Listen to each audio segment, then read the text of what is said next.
Watch these short videos to help you assess different joints of the body using orthopedic tests.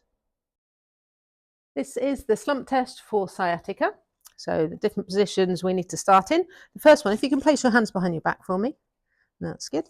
And I'm going to guide you through 4 movements. So the first one, the slumping part, I want you to keep looking forward, but slump your thorax. So stay looking forward and slump down. That's it. That's number 1. Number 2, you're going to bring your chin to your chest slowly. That's number 2.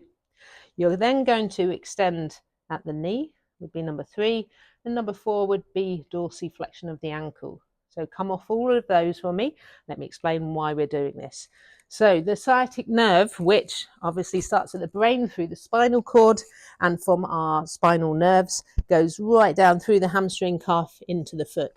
Now the position of full slump will really stretch that sciatic nerve and can cause pain and referral areas. So if we go through again, I want you to slump, looking forward.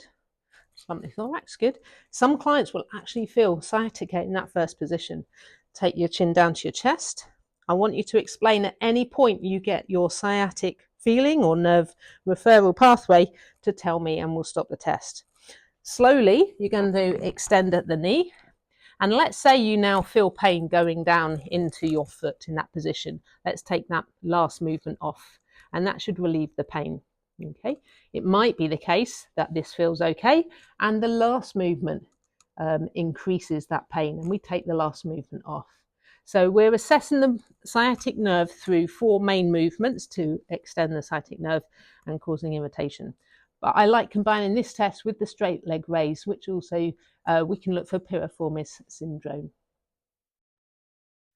The SLR, or straight leg raise, is quite a good test to attest for quite a few different things. So firstly, client in a relaxed position, should be nice and relaxed. I'm doing the movement. I'm slowly going to take the leg up. If they suffer or if they get any form of pain, lumbar pain, within the first 30 degrees of movement, that could actually indicate a spondylolisthesis, where you have movement of the a forward shift of the lumbar vertebra. So that is within the first 30. Otherwise, no other pain should be felt particularly.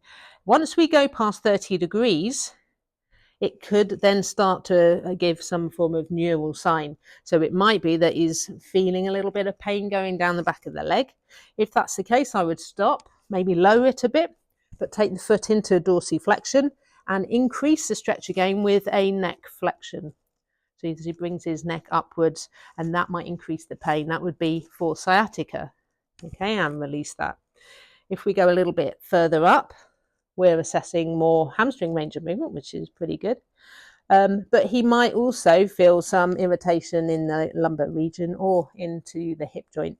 So it's a bit of a general hip pathology in this instance.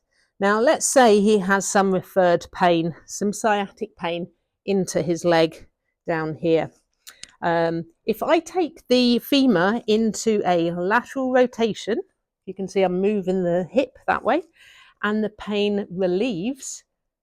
But if I take it into a medial rotation and the pain increases, that is changing the piriformis length, and that can indicate piriformis syndrome, which could be the reason for the sciatica.